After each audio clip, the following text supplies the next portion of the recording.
श्रीशैले सदया पात्रं दीभक्त्यादिगुणार्णवम् यतीन्द्रप्रवणं वन्दे रम्यजामातरं मुनिम् வாழியதிராசன் வாழியதிராசன் வாழியதிராசன் என வாழ்த்துவார் வாழியன வாழ்த்துவார் வாழியன வாழ்த்துவார் தாழினையில் தாழ்த்துவார் விண்ணோரு தலை श्री शठारि गुरोर् दिव्य श्रीपादाब्ज मधुव्रतम् श्रीमद्यतीन्द्र प्रवणं श्रीलोकाचार्य मुनिं भजे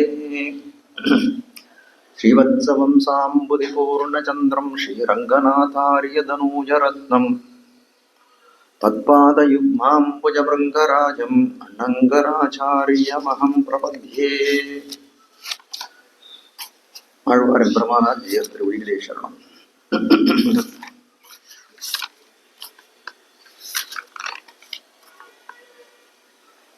சுவாமி திருவாய்மொழிப்பினுடைய ஒரு இயற்கையான இன்னொருளாலே உபதேச பிராப்தமாக மாமுனிகளுக்கு கிடைக்கப்பெற்றது பற்பல உபதேசங்கள். அப்படிப்பட்ட உபதேசங்களை எல்லாம் ஒரு நூலாக ஆக்கி வைக்கிறோம், பின்னவரும் கற்க என்று ஒரு பின்னானார் பிரயோஜனப்பட வேண்டும், உஜ்ஜீவனம் அடைய வேண்டும் என்பதையே ஒரு கொள்கையாக கொண்டு அதை செய்தவர் மாமுனிகள் என்றெல்லாம் காட்டினார். மேலே அதுக்கு மேலே இந்த சம்பிரதாயத்துக்கு முக்கியமாக கைங்கரியங்களை செய்தவர்கள் இதை வர்த்திக்கும்படி இந்த சம்பிரதாயம் எம்பெருமானார் தரிசனம் என்று சொல்லக்கூடிய இந்த சம்பிரதாயமாவது பிரதிதினமும் நாள்தோறும் எப்பொழுதும் நாள் திங்கள் ஆண்டோழி ஒழிதரும் என்று வர்த்திக்க வேணும். அப்படி அது வர்த்திப்பதற்கு மூலப்பிரமாணமாய் இருக்கக்கூடியவர்கள் ஆழ்வார்கள், அவர்களுடைய அருளி செயல்கள், அதற்கு ஏற்பட்ட வியாக்கியானங்கள், அது செய்யமறை தன்னுடனே சேர்ந்து என்று சொல்லும்படியாய் அப்படிப்பட்ட மறை நன்கு இருக்க வேண்டும் என்று பல்லாண்டு பாடி ஆழ்வார்களுடைய அவதார கிரமத்தை தெரிவிக்க ஆரம்பிக்கிறார். பிரதம பருவ நிஷ்டராய் இருக்கக்கூடிய ஆழ்வார்களுடைய வைபவத்தை முதல் பாசுரம் தொடக்கமாக 20வது பாசுரம் வரைக்கும் தெரிவிக்கிறார் என்ற பேட்டிகா பாகத்தில் பிடலவிஜயர் சுவாமி காமிச்சிருக்கார். அப்படி அந்த ஆழ்வார்களுடைய அவதார கிரமத்தை நேற்றுக்கு வரைக்கும் தொடரக்கூடிய ஆழ்வார் திறமை வரைக்கும் பார்த்துருக்கோம். அதாவது ஐப்பசியில திருவவதாரம் பண்ண முதலாழ்வார்கள் 3, அப்புறம் கார்த்திகையிலே திருமங்கை ஆழ்வார், அப்புறம் கார்த்திகை உருவாக்கின நாள் காண்மின் காசினியர்னு திருப்பான் ஆழ்வார், அப்புறம் மார்கழியில் கேட்டையிலே தொடரப்படி ஆழ்வார், இவர்களுடைய வைபவத்தை எல்லாம் இதுவரை கண்டோம். இதுக்கு மேல மார்கழி முடிந்து அதுக்கு அடுத்ததாக இருக்கக்கூடிய தை மாதம், அந்த தையில் மகத்திலே திருவவதாரம் செய்த திருமழிசை பிரானுடைய வைபவத்தை இன்று நமக்கு அனுபவமாக கொள்ள வேண்டும். தையில் மகமின்ன தாரணீர் ஏத்தம் இந்த தையில் மகத்துக்கு சாத்துகின்றேன் துய்யமதிபெத்த மழிசை பிரான் பிறந்த நாடென்னு நத்தவர்கள் கொண்டாடும் நாள். தாரணீர் பூமியில் உள்ளவர்களே, இன்றைய தினம் தையில் மகம், தை மாதத்திலே மக நட்சத்திரமாகும். இந்த தையில் மகத்துக்கு, இப்படிப்பட்ட இந்த தையில் மகத்துக்கு ஏற்றம் என்ன என்று காட்டக்கூடிய இந்த வைபவம் என்னன்னா சாற்றுகின்றேன், சொல்லுகின்றேன் என்று தெரிவிக்கிறார். அதாவது தூய பரிசுத்தமான மதி ஞானத்தை பெற்ற உடைத்தான மழிசை பிரான் திருமழிசை ஆழ்வார் பிறந்த அவதரித்து அருளின நாள் என்று, தினம் என்று, நல்தவர்கள் கொண்டாடும் நாள் என்றெல்லாம் காட்டுகிறார். நல்ல தவத்தை உடையவர்கள் கொண்டாடும் புகழ்ந்து சொல்லும் நல்ல நாள் என்று காட்டுகிறார்.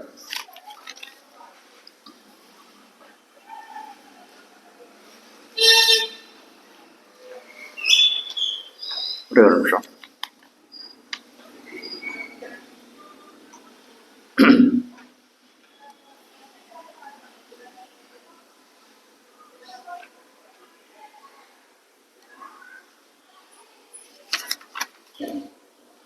நல்தவர்கள் நர்த்தவர்கள் கொண்டாடும் நாள் அப்படின்னு சொல்லக்கூடிய காலத்திலே நர்த்தவம்னு சொல்லக்கூடியது என்ன அப்படின்னா, அது நமக்கு ஆழ்வார்கள் எல்லாம் எந்த பலன்களையும் யாரிடத்திலையும் இச்சித்து அதை பெற்றவர்கள் இல்லை.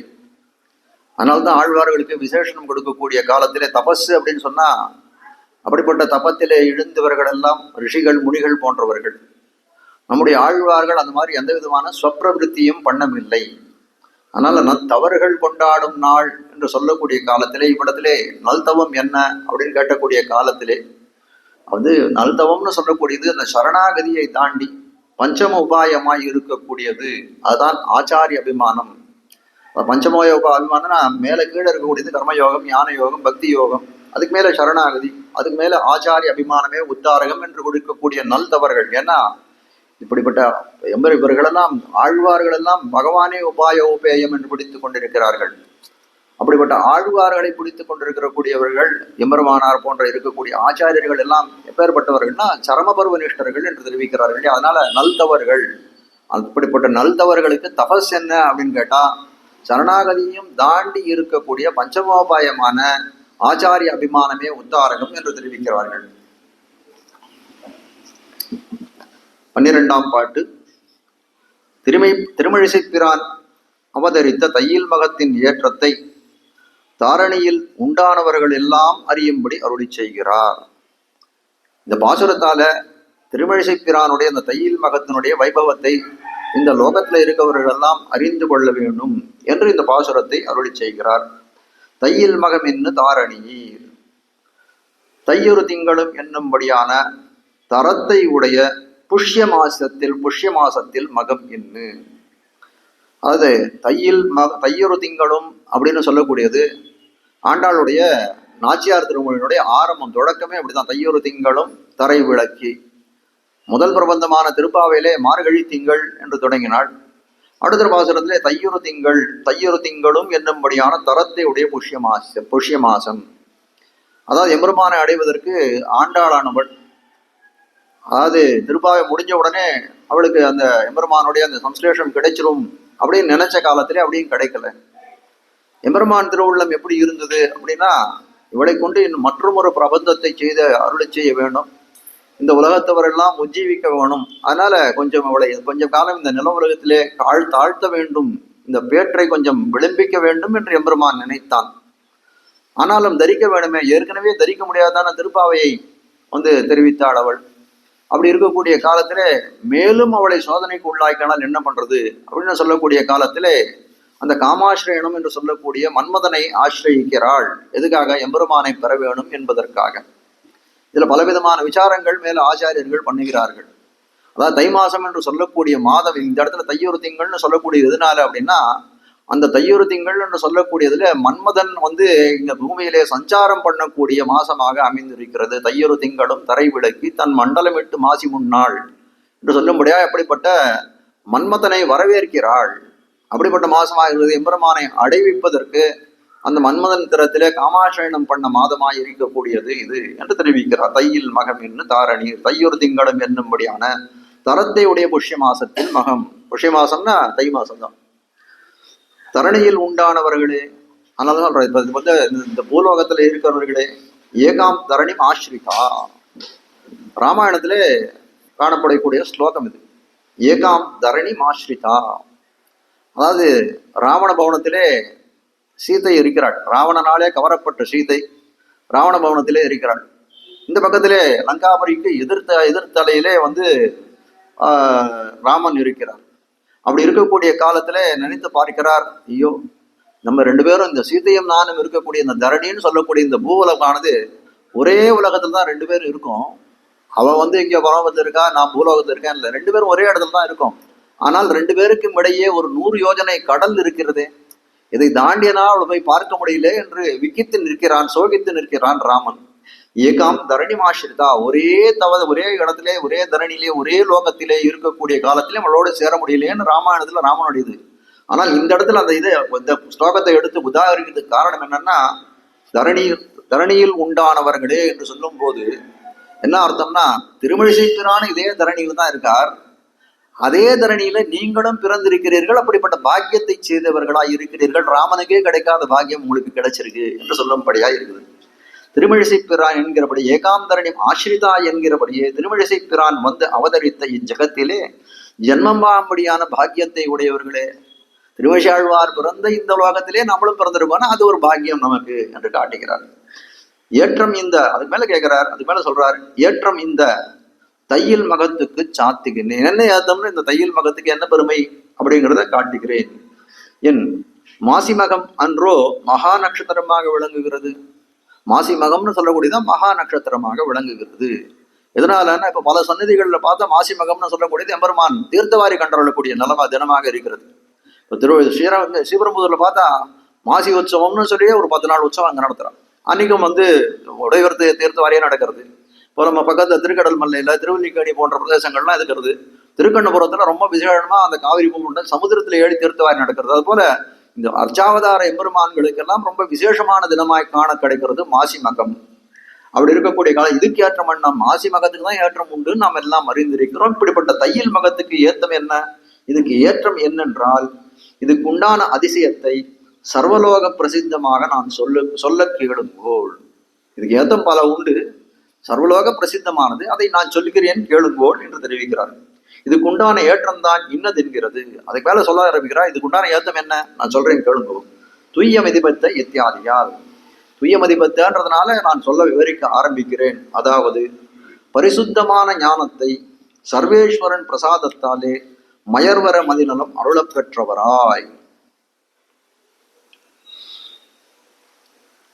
அதான் பரிசுத்தமான ஞானம் அப்படின்னு சொல்லிட்டார். துய்ய மதிப்பத்தை அதுக்கு தமிழ்ல சொல்லக்கூடிய காலத்துல பரிசுத்தமான ஞானத்தை ஞானத்தை சர்வேஸ்வரன் பிரசாதத்தாலே பெற்றவர்கள்.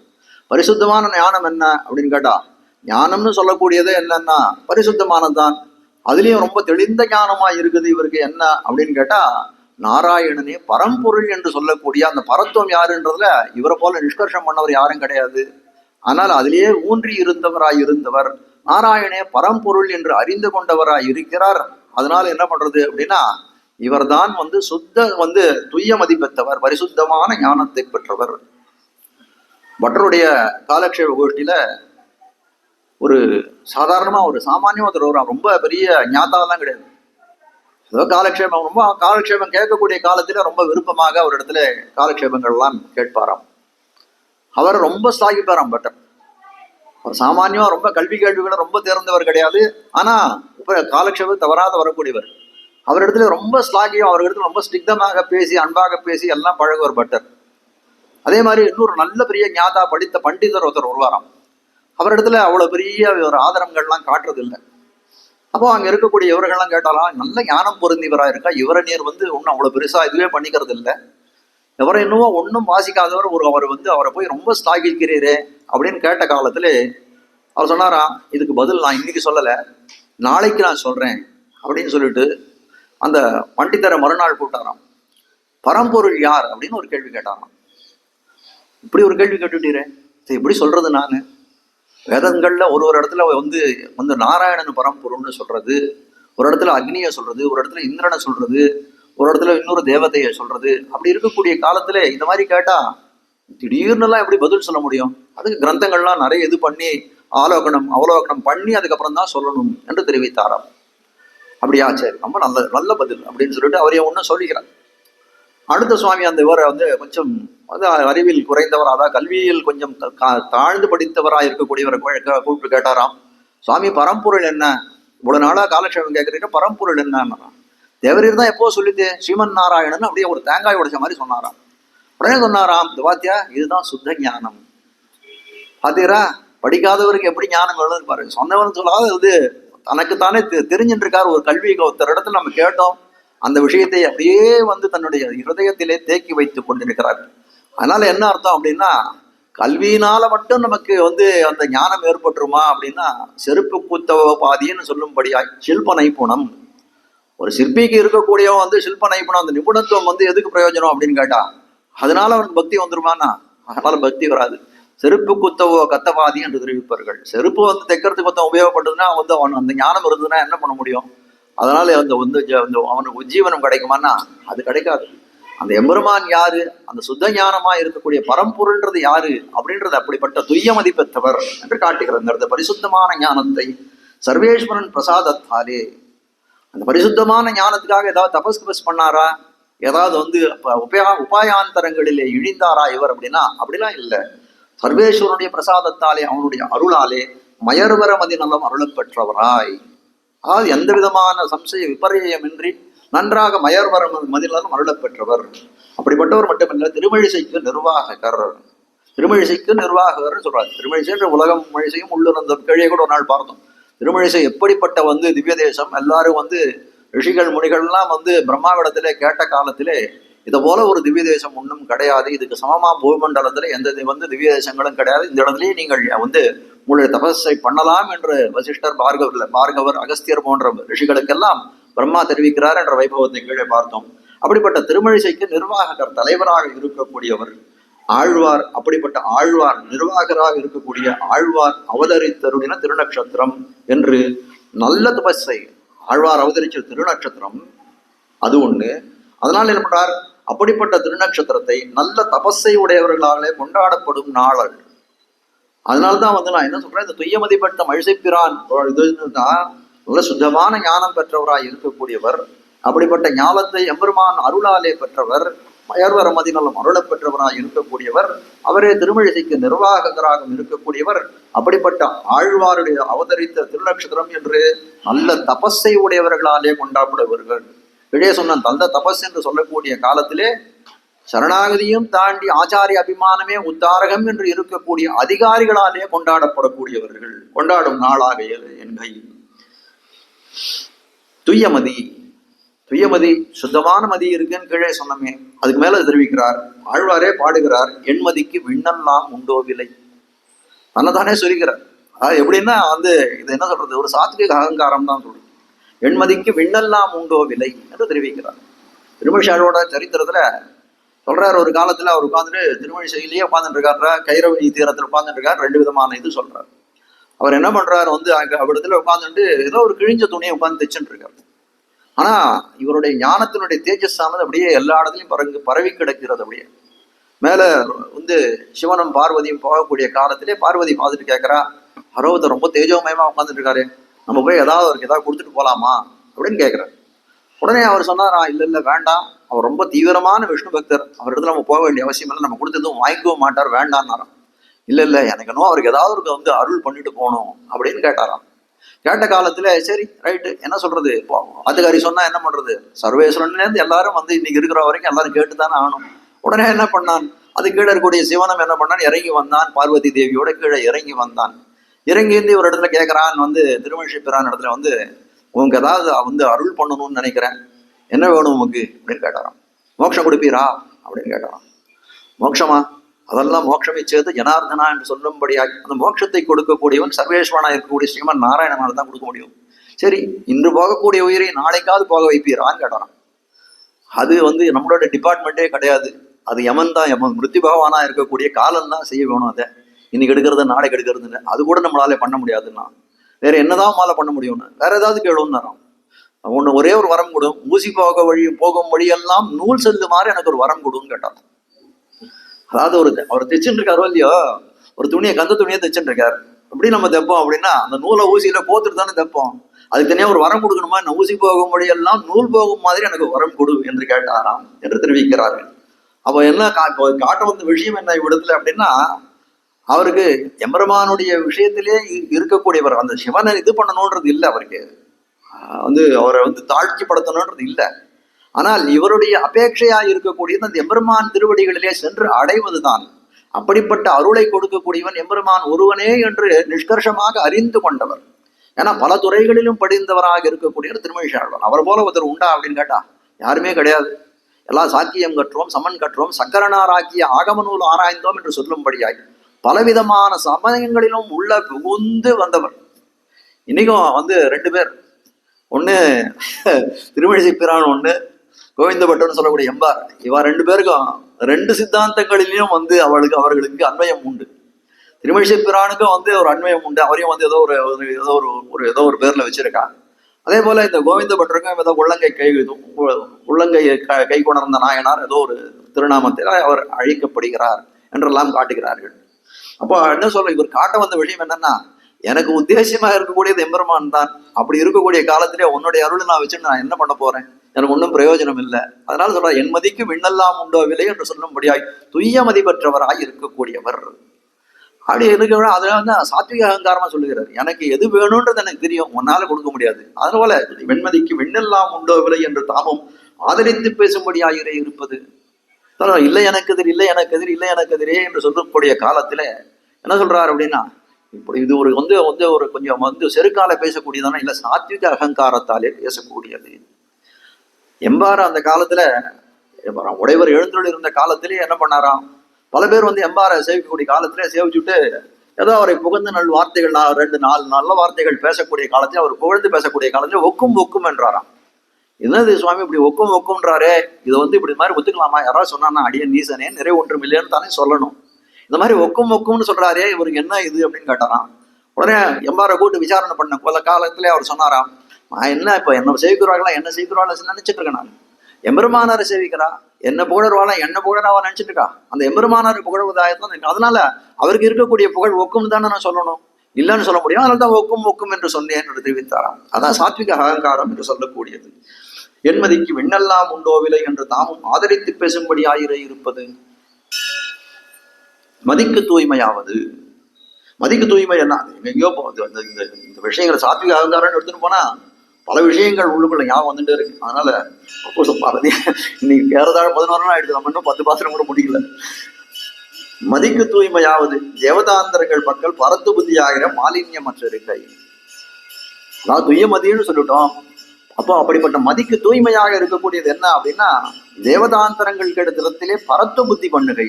அது என்னன்னா ஒரு மாலின்யம், ஒரு அழுக்கு என்று காட்டுகிறார். மாலின்யம் மற்ற இருக்கை மனநக மலமர கழுகி என்று தேவதாந்திர பரத்து புத்தியிலே மனோ மாலின்யமாக அருளி செய்தது. மனநக மலமர கழுவி என்று ஆழ்வார் தன்னுடைய திருவாய்மொழியில் தெரிவிக்கிறார். மனநகம் மலமர கழுவி, இந்த மனசுல அகத்தை உள்ளே இருக்கக்கூடியதை மலமர கழிவது, எந்த வந்தமான ஒரு அழுக்கும் இல்லாதை அதை கழுவி என்று தெரிவிக்கிறார். அப்படி என்ன ஆகுதுன்னா, அந்த தேவதாந்திர பரத்து புத்தியை தான் மனசுல இருக்கக்கூடிய மாலின்யம், அழுக்கு, மனசுல இருக்கக்கூடிய அழுக்காக தெரிவிக்கிறார். இவர் தான் அதுக்கு மேல தெரிவிக்கிறார். இவர் தான் இப்படிப்பட்டவர். என்ன எப்படி பண்றாருன்னா, இவரே திருமிழியாழ்வாரே திருச்சந்த விருத்தத்திலே ஒரு பாசனம் பண்றார். தாதுலாவு பொன்னை மாலை துண்ணு செஞ்சடை சிவன் நீதியால் வணங்கு பாத. அதாவது தாதுலாவு பொன்னை மாலை துண்ணு செஞ்சடை சிவன்றது சிவனுக்கு 2 விதமான ஆகாரத்தை இவ்விடத்திலே காட்டுகிறார். என்ன அப்படின்னு கேட்டா, தாதுலாவு பொன்னை மாலை அப்படின்னா கொன்றை மாலையை அணிந்திருக்கக்கூடியவனா இருக்கக்கூடிய சிவன் எப்படிப்பட்டவன் அப்படின்னா, போக்கியத்தை அனுபவிக்கக்கூடியவனா இருக்கான். ஒரு புஷ்பத்தை இது பண்ணிட்டு இருக்கான், சந்தனத்தை பூசின்னு இருக்கான், ஏதோ நிறைய திருவாவரங்கள்லாம் சாத்தின்னு இருக்கானா, போக்கியங்களை எல்லாம் அனுபவிக்கக்கூடியவனா இருக்கிறான் அப்படின்னு தானே இது கொள்ள வேண்டும். அப்போ போக்கியத்தை அனுபவிக்கக்கூடியவனா இருக்கிறான். அதே சமயத்துல எப்படி இருக்கான்னா, பொன்னை மாலை துண்ணு செஞ்சடை சிவன், அது நிறைய சடாமுடி எல்லாம் இது பண்ணிட்டு இருக்கான். அதனால என்னன்னா, தபஸ் பண்ணக்கூடியவன் இவன் அப்படின்னு ஒரு இது கிடைக்கிறது. அப்போ 2 விதமான ஆகாரத்தை காண்பிக்கிறார்கள் இவ்விடத்திலே சிவனுக்கு. அப்போ அந்த சடை இது பண்ணிருக்காம தபஸ் பண்றான்ற கோலத்தை பார்க்கக்கூடிய காலத்துல என்ன தெரிகிறது, ஒரு பக்கம் போக்கியத்தை அனுபவிக்கிறான், மற்றொரு பக்கம் தபஸை பண்ணுகிறான். அப்படின்னா சாதனமாய் இருக்கக்கூடிய தபஸாலே இவன் போக்கியத்தை அனுபவிக்கிறான். அதனால என்னன்னா, இவன் சாதனாந்தரபரன், சாதனத்தை கொண்டு தன்னுடைய காரியங்களை சாதிக்கக்கூடியவனாய் இருக்கிறான். ஆனால் நம்முடைய ஆழ்வார்கள் எப்படி இருக்கான்னா, சித்தஸ்வரூபராய் சித்தனிஷ்டராய் இருக்கிறார்கள். எம்பெருமானியே என்ன சொல்றது, சித்த புருஷனாய் இருக்கக்கூடிய எம்பெருமானையே பற்றி இருக்கக்கூடியவர்கள், சாதனத்திலே இழியாதவர்கள். இந்த மாதிரி தபஸ்ல ஊன் வாட உண்ணாது உயிர் காவலிட்டு உடலில் பிரியா புறணென்னும் தாம் வாட வாட தம் செய்ய வேண்டாம் என்று திருமங்கையாழ்வார் தெரிவிக்கிறார். அதுபோல சாதனங்களிலே இழியாதவர்களாய் இருக்கக்கூடியவர்கள் நம்முடைய ஆழ்வார்கள், ஆச்சாரியர்கள்.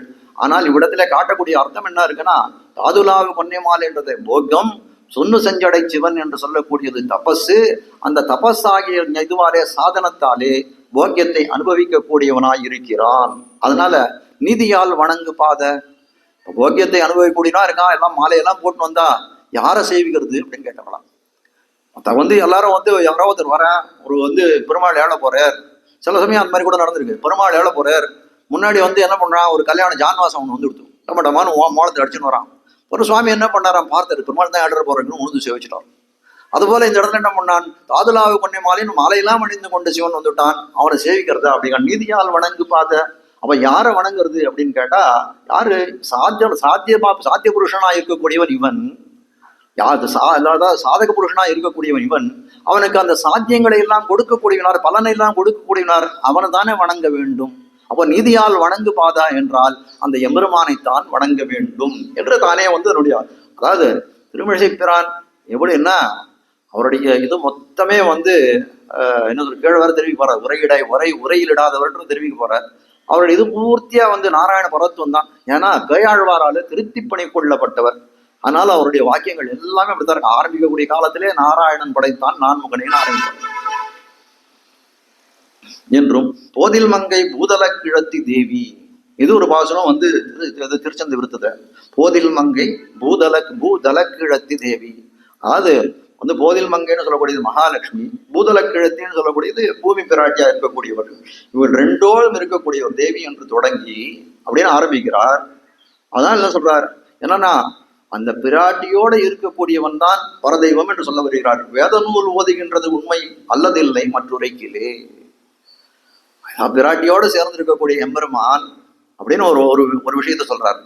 வேதம் முறைக்கிறது பொய் இல்லைன்னு சொல்றாரு. இந்த ரெண்டுத்தையும் எப்படி சமன்வயப்படுத்துறது அப்படின்னு கேட்டா, இவரே ஒரு பாசனம் பாடுறார். கல்லாதவர் இலங்கை கட்டழித்த காகுத்த நல்லால் ஒரு தெய்வம் யானிலேன், பொல்லாத தேவரை தேவரல்லாரை திருவில்லா தேவரை தேரேன் மின் தேவர் சொல்லிடார்.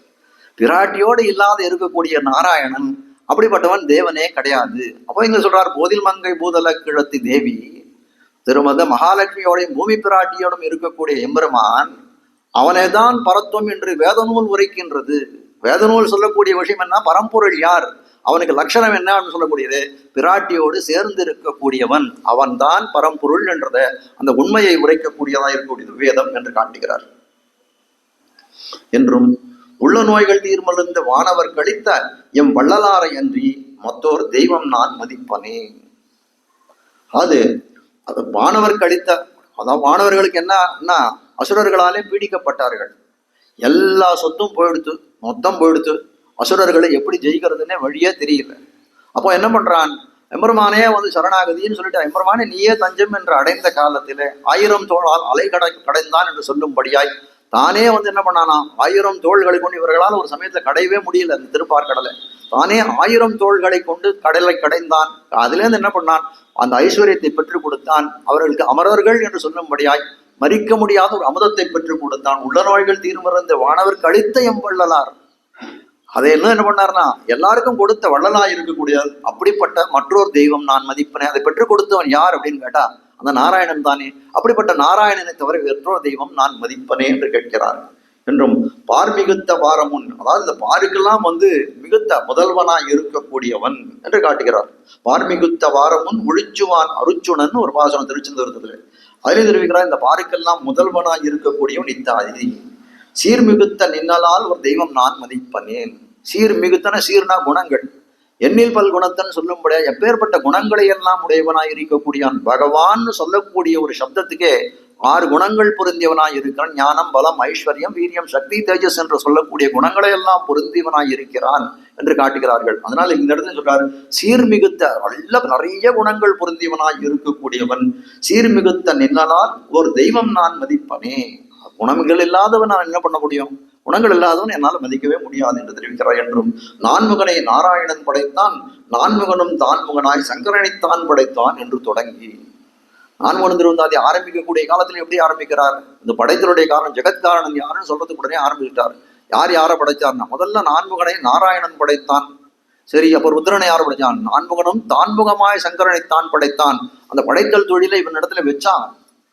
அது எம்பெருமானன்ற ஜெகத்காரணனா இருக்கான். எல்லாத்துக்கும் இந்த லோகத்துக்கெல்லாம் முதலாளியை போல இருக்கக்கூடியவன், வேலைக்கு ஆள் வைக்கிறான். அது போல பிரம்மாவை சிருஷ்டி பண்ணான். பிரம்மாவை சிருஷ்டி பண்ணி நீ இதுமேல் இந்த படைத்த தொழிலாம் நீ தான் பார்த்துக்கணும் அப்படின்னு சொல்லி அவனுக்கு உண்டான வேதங்களை எல்லாம் உபதேசம் பண்ணிட்டான். எதை கொண்டு நீ பண்ண வேணும் இந்த சிருஷ்டியான்றதெல்லாம் சொல்லி கொடுத்துட்டான். அவன் சொல்லி கொடுத்த உடனே என்ன பண்ணான், மேல சிருஷ்டி பண்ணணுமே அதுக்காக பல்வேறுகளை படைக்கிறான். அப்படி படைக்கப்பட்டவன் தான் சிவன் சொல்லக்கூடிய நான்முகன் தான் சங்கரனை தான் படைத்தான் என்று தெரிவிக்கிறான்.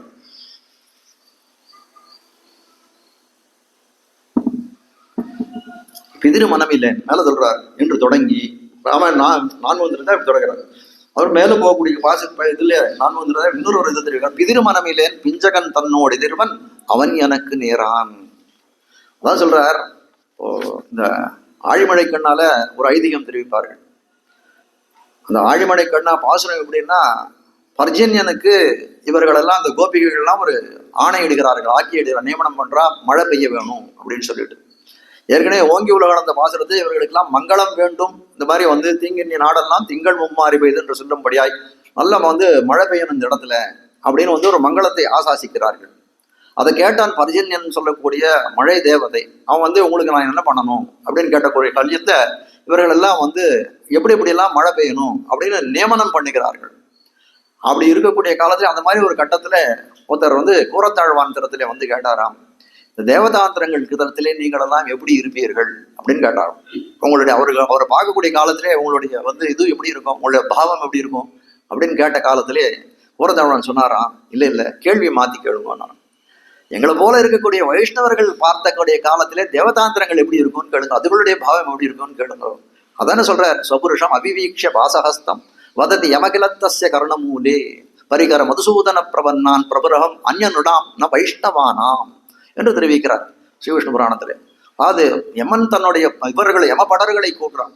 அவர்களெல்லாம் பாசகர் எடுத்துன்னு போகக்கூடிய காலத்திலே வததி யமகிலத்தஸ்ய கர்ணமூலே அவருடைய காதுல போய் சொல்றானா. ஏன் அப்படின்னா காதுல போய் சொல்றான்னா அது வந்து பெரிய ரகசியம். அது எல்லாரும் வந்து ராஜதான பிராவண்யம் அவத்தியத்தை விளைக்கும் தெரிவிக்கிறார்.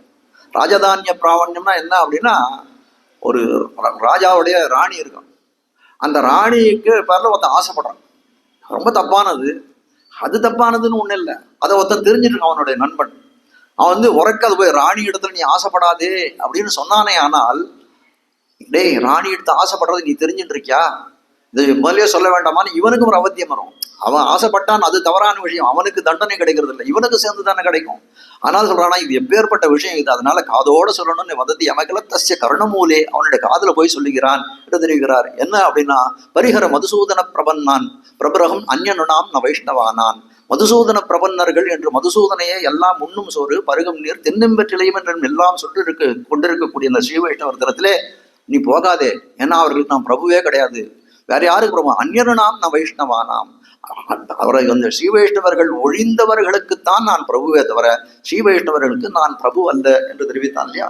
அது போல தெரிவிக்கிறார். பிதிரு மனமிலேன் பிஞ்சகன் தன்னோடு எதிர்வன் அப்படின்னு சொல்லக்கூடிய பாசகத்தில் என்ன சொல்றார், நாம் எல்லாம் தேவதைகளை பற்றி எதுக்கு கவலைப்படணும், இருக்கக்கூடிய வந்து தேவதைகளை பத்தி தேவதாந்திரங்களை பத்தி அவை நம்ம இடத்துல எப்படி நடக்கிறதுன்றதான் நம்ம யோசனை பண்ணணுமே தவிர நம்ம அதை பத்தி கவலைப்பட வேண்டிய அவசியம் இல்லை என்று பாசுரத்தாலே தெரிவிக்கிறான்.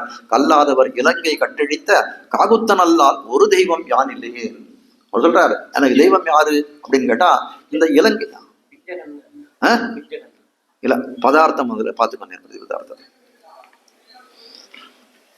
கல்லாதவர் இலங்கை கட்ட காகுத்தன் அல்லால் ஒரு தெய்வம் யான் இல்லையேன் என்று சொல்லும்படியாய் எனக்கு தெய்வம் யாரு அப்படின்னு கேட்டா இந்த இலங்கையை கட்டழித்தவனாய் இருக்கக்கூடிய ராமன் தான் எனக்கு, அவனை தவிர நான் யாரும் வேற யாரும் வணங்க மாட்டேன் என்று சொல்வார். வேறொரு தெய்வம் யான் இல்லேன், யாரும் கிடையாது எனக்கு. இனி அறிந்தேன் ஈசர்க்கும் நான்முகர்க்கும் தெய்வம், இனி அறிந்தேன் எம்பெருமான் உன்னை என்று சொல்லும்படியாய் அப்படிப்பட்ட பாசுரங்கள் எல்லாம் பாடியிருக்கார். எம்பெருமான் எனக்கு இனி அறிந்தேன் ஈசர்க்கும் நான்முகன், நீதான் எல்லாருக்கும் பரம்பொருள் என்பதை அறிந்து கொண்டேன் எப்படி என்றும் இப்படி சொப்பிரபந்தங்களில் ஆதிமத்திய அவசானங்கள் எல்லாவற்றிலும் பாசுரங்கள் பாடியிருக்காருன்னா ஏதோ ஒரு இடத்துல பாடி விட்டாரான்னா இல்லை, ஆதியில பாடியிருக்கார், மத்தியத்துல பாடியிருக்கார், அவசானத்துல பாடியிருக்கார், எல்லா இடத்துலயும் பாடியிருக்காருன்னு என்ன அர்த்தம்னா அந்த திவ்ய பிரபந்தத்துக்கே விஷயம் என்ன அப்படின்னா எம்பெருமான் தான் பரம்பொருள் என்பதை இந்த உலகுக்கு பறைசாற்ற வேண்டும் என்பதற்காகவே இந்த திவ்ய பிரபந்தம் அருளி செய்யப்பெற்றது என்று அர்த்தம். அதுக்கு மேல சொல்றார், உரையிடை விடாதவர் என்னும் படி. அதாவது ஆச்சாரிய தேகாரர் எப்படி சொன்னா உரையில் இடாதவர்னு சொல்றார். இவர் பெருளஞ்சியர் சுவாமி கொஞ்சம் மாறி உரையிடை விடாதவர். அது அர்த்தம் என்ன அப்படின்னா ரெண்டும் ஒரே அர்த்தம் தான். ஆச்சாரிய தேகாரர் காட்டுறதும் ஒரே அர்த்தம் தான், இவர் காட்டுறது ஒரே அர்த்தம் தான். உரையிடை விடாதவர். ஒருத்தர் சண்டை போடக்கூடியவர்கள்லாம் இப்போ ராஜாக்கள்லாம் என்ன பண்றோம், அந்த யுத்தம் பண்ணணும்னா அந்த போருக்கு இதுவா வந்து வச்சிருக்கக்கூடிய ஆயுதங்கள், அதுல கத்தி முக்கியமா இருக்குது. எப்படி இருக்கும் அப்படின்னா அது ஒரு உரையில போட்டு தான் வச்சிருப்பார். அது போல என்ன சொல்றாரா, இவர் உரையில் இடாதவர்னு திருமழிசை ஆழ்வாருக்கு பேரு. எதனால அப்படின்னு கேட்டா கத்திய உரையில போடாதவர். திருமழிசை ஆழ்வார் ஏதாவது ஒரு திவ்ய தேசத்துல வந்து இந்த மாதிரி வந்து திவ்யாயுதங்களோட சேவை சாதித்தாருன்னா எங்கேயுமே கிடையாது. திருமழிசை அதாவது திருமங்கை ஆழ்வாராவது ஏதோ வந்து அதுக்கு அந்த அவருடைய அந்த இதுக்கு இதுவா ராஜாவா இருந்தார், கொஞ்சம் மிடுக்கா இருந்தார் அப்படின்றதுக்காக அது தோத்த வந்து நிறைய இடத்துல வந்து இந்த மாதிரி திவ்யாயுதங்களோட சேவை சாதிக்கிறதுலாம் உண்டு. கையில வேல் வச்சுட்டு இருக்கார். சில சமயங்கள்ல வந்து இது அந்த இதெல்லாம் வந்து உற்சவ காலங்கள்ல இந்த கத்தி போன்ற ஆயுதங்கள் எல்லாம் கொண்டு அவரை வந்து சாதுபடியெல்லாம் சாத்துறா. இவர் திருமழிசை ஆழ்வாருக்கு அந்த மாதிரி எதுவுமே கிடையாது. ஆனா உரையிலிடாதவர்னு பேர் எதுக்கு வந்ததுன்னா இந்த கத்தியை இது பண்ணி வரல, உரையிலிடாதவர்னா இவருடைய நாக்கானது கோரிய கத்தி போல இருக்கு. அதனால என்ன பண்றாரு, பரத்துவ ஸ்தாபனம் பண்றோம். பரத்துவ ஸ்தாபனம்னா ஒரு பெரிய யுத்தம் போல தானே. அதனால என்ன பண்றார், அதை எப்பொழுதும் அந்த உரையில் இடாதவன அந்த கத்தி போல இருக்கக்கூடிய தன் நாக்கை எந்த காலத்திலையும் வந்து உரையில் எதுக்காகவும் வந்து உரையில போட்டவரே இல்லை. எப்ப பாரு வந்து என்ன சொல்லணும், எம்பெருமான் பரம்பொருள், எம்பெருமான் பரம்பொருள், எம்பெருமான் பரம்பொருள் என்று தெரிவிக்கிறார். தெரித்தெழுதி வாசித்தும் கேட்டும் வணங்கி வழிபட்டும் பூசித்தும் போக்கினேன் போது என்னோட பொழுது இப்படிதான் போறது எந்த காலத்திலையும் என்று சொல்லக்கூடியவராக இருக்கக்கூடியவர் இந்த திருமழிசை பிரான். அப்படிப்பட்டவர் என்னன்னா உரையிலிடாதவர் அப்படின்னு வேற சொன்னான்னா அவர் பேசக்கூடிய ஒரு வார்த்தைகளையும் துணிக்கக்கூடிய அர்த்தங்கள் எப்படி இருக்குன்னா அந்த பரத்துவ ஸ்தாபனத்தை பண்ணக்கூடியதாகவே இருக்கும், பரம்பொருள் விஷயமாக இருக்கும் என்பதுதான் இதுல நம்ம கொள்ளணும். உரையிடை விடாதவர் என்னும்படி அப்பிரதிஹதமான தடை ஏதுமின்றின்னு அர்த்தம்.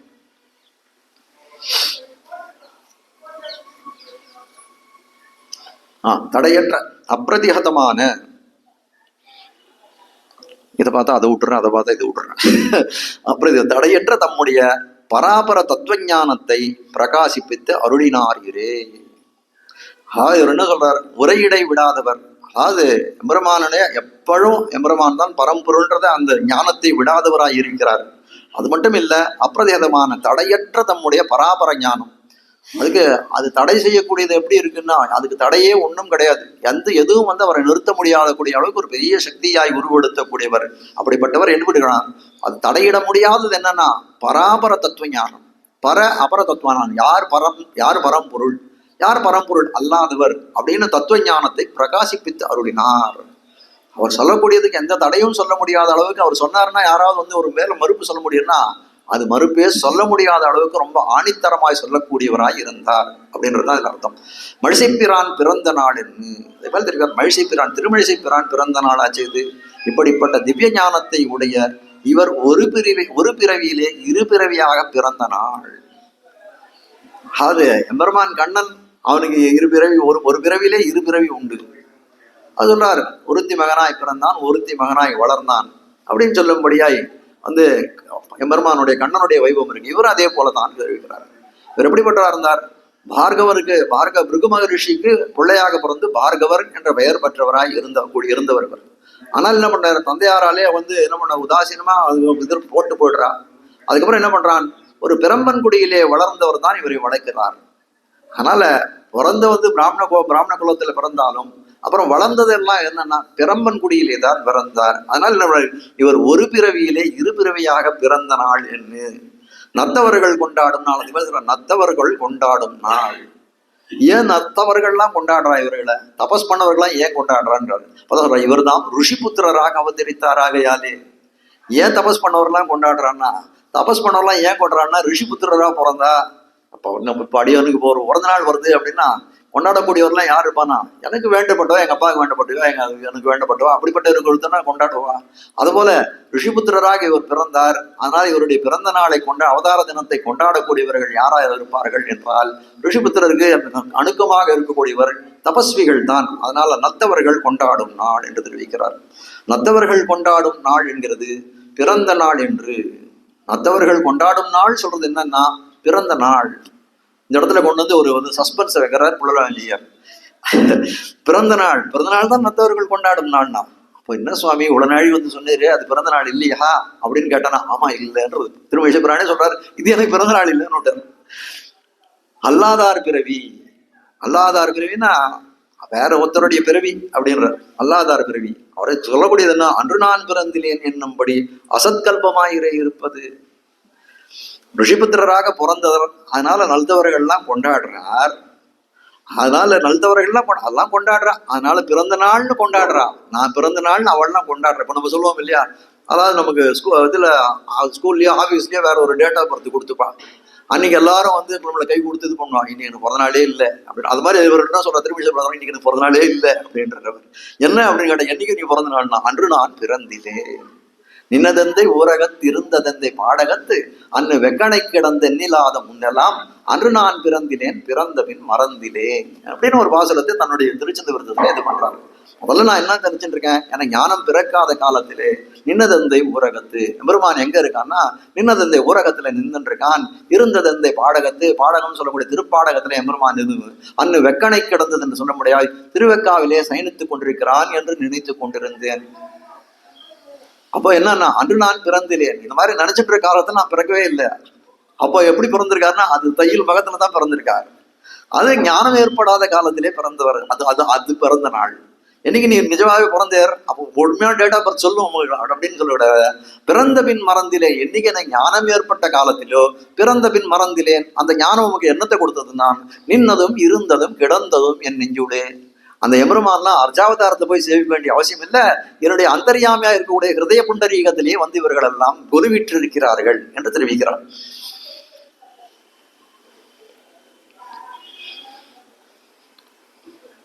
அல்லாதார் பிறவி அன்று நான் பிறந்திலேன் என்னும்படி அசத்கல்பமாயிரே.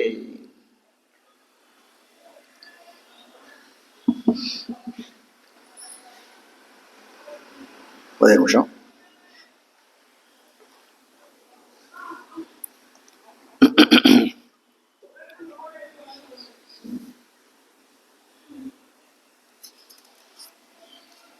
அதாவது அசத்கல் அல்லாதார் பிறவி என்று சொல்லக்கூடிய அன்று நான் பிறந்திலேன் என்றும்படி, தையில் மகம்னு சொல்லக்கூடிய பிறவி எப்படின்னா பிறருடைய பிறவியை போலே.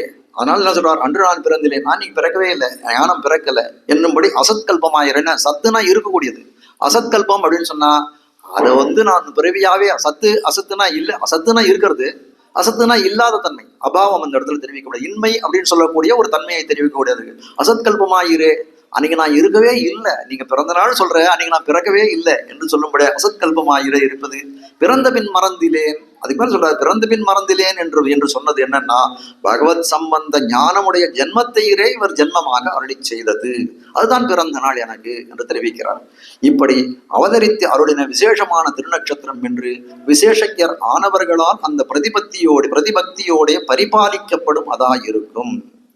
அப்பட்ட வந்து தையல் மகம்னு சொல்லக்கூடியவர், இவர் அவதரித்த நாள் அதுதான். அவருடைய வந்து நினைவாலே, ஆழ்வாருடைய நினைவாலே எப்படி வேணா இருக்கட்டும், ஆனால் அவருக்கு திருவவதாரம்னு சொல்லக்கூடியது திருநட்சத்திர தினத்தை எண்ணி கொண்டாடுறது அப்படின்னா தையில் மகத்தில் தான் கொண்டாடணும். அப்படிப்பட்ட விசேஷமான திருநட்சத்திரம் என்று விசேஷக்கியர் ஆனவர்களால், நர்த்தவர்கள்னு சொன்னார்கள், அதனால விசேஷக்கியர் ஆனவர்களால் அந்த பிரதிபத்தியோடைய பரிபாலிக்கப்படுவதா இருக்கும், இதை கொண்டாடப்படக்கூடியதா இருக்கும். தவமாவது அது போல தெரிவிக்கிறார். நல்தவர்கள்னு சொன்னீங்க, தபஸ்னா என்ன அப்படின்னு கேட்கிறார். தபஸ் அப்படின்னு சொன்னா பிரபத்தின்னு தெரிவிக்கிறார். தஸ்மான் ஞாசம் ஏஷாம் தபசாம் அதிரிக்தமாகு அப்படின்னு ஒரு வேத வாக்கியத்தை எடுத்து உபனிஷத் வாக்கியத்தை தெரிவிக்கிறார். அதாவது அந்த இடத்துல காட்டக்கூடிய விஷயம் என்ன அப்படின்னா, 12 விதமான தபஸுகள் உண்டாம். 12 விதமான தபஸுகள்ல முக்கியமா ரொம்ப பிராதானமா தலை சிறந்ததா சீர்ஷமா இருக்கக்கூடியதுன்னா பிரபத்தி. ஏன்னா இந்த இடத்துல சொல்றார் தபஸ்ன்னு, தவமுடையவர்கள்னு சொன்னீரே, அந்த தபஸ் என்ன அப்படின்னு கேட்டா பிரபத்தி சரணாகதி தான் தபஸ்ன்னு சொல்லிட்டான். அப்போ அப்படிப்பட்ட தபஸ் எதுலன்னா 12 விதமான தபஸுகள் இருக்கு. அந்த 12 விதமான தபஸுகளையும் தலைமை பெற்றதாய் இருக்கக்கூடியது பிரபத்தி என்றும் சார்வே தவநெறி என்றும் சொல்ல கடவுதிரே. 10ஆவதுல ஆழ்வார் பாடுற சார்வே தவநெறிக்கு தாமோதரன் தாள்கள் கார்மேகவண்ணன் கமலநயனத்தன் என்று ஒரு பாசனம் எடுக்கிறார். இந்த சார்வே தவநெறின்னு சொல்லக்கூடிய அந்த இடத்துல என்னன்னு காட்டுறாருன்னா சரணாகதின்னு தெரிவிக்கிறார். அதே இடத்துல 2வது யோஜனை தெரிவிக்கிறார், அதே பக்தி என்றும் தெரிவிக்கிறார். சார்வே தவநெறின்றதுக்கு பக்தி என்றும் தெரிவிக்கிறார். கொஞ்சம் சார்வேதவன பக்தி என்றும் சொல்ல கடவுதிரே, சார்வேதவனை என்று சொல்ல கடவுதிரே.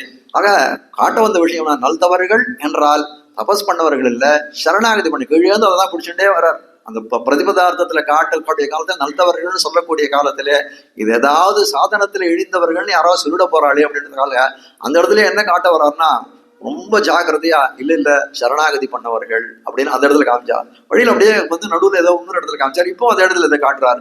அவ சார்பிய பிரபத்தின்னு சொல்ல தவம்னு சொல்லக்கூடியதை நீங்க வேற விதமா நினைச்சிட்டு வேண்டாம். இது பிரபத்தி தான், நிபர்மாந்தரத்திலே அடைக்கலம் புகுந்தது தான். ஆகையால் அடைக்கலம் புகுந்து பிரபத்தின்னு சொன்னா என்ன, எம்பெருமான் திருவிழிலே அடைக்கலம் புகுந்து, அடைக்கலம் புகுந்து வேறாக ஏத்தி இருக்கும் இவரது கேழிய பார்த்தோம். அந்த பெருமையை பார்க்கக்கூடிய காலத்திலே மாறாய தானவனை வள்ளிகிறாள், மார்பிரண்டு கூறாக கீறிய கோளரியை வேறாக ஏத்தி இருப்பாரை அப்படின்னு ஒரு இது பார்த்தோம். அதாவது இரண்டிய கசுபுவை 2 கூறாக பிளந்தான். யார் அவன்? நரசிம்ம பெருமான். அப்படிப்பட்டவன் இடத்துல பக்தி பண்ணவன் யாரு அப்படின்னு கேட்டா, பிரதம பருவ நிஷ்டராய் இருக்கக்கூடியவர், வேறாக ஏத்தி இருப்பாரை. அப்படிப்பட்ட தபஸ் பண்ணவர் யார் அப்படின்னா, எம்பெருமான் தரத்திலே பக்தி ஆகிற தபஸை பண்ணவர்கள் இந்த பிரதம பருவ நிஷ்டர்களாய் இருக்கக்கூடிய ஆழ்வார்கள். அதனால்தான் வேறாக ஏத்தி இருக்கும் இவரது தபசத்திய வாச்சியான பிரபத்தி. அப்போ எம்பெருமான் தரத்திலே பண்ணக்கூடிய தபஸ்ன்னு சொல்லக்கூடியது என்ன அப்படின்னா, பிரதம பருவ நிஷ்டர்கள் பண்ணக்கூடியது. அது அந்த பிரபத்தி. அது நர்த்தவம் ஆகிறது. இந்த இடத்துல என்ன சொல்றாரு? நர்த்தவம், நர்த்தவர்கள் கொண்டாடும் நாள் அப்படின்னு சொல்றாரு.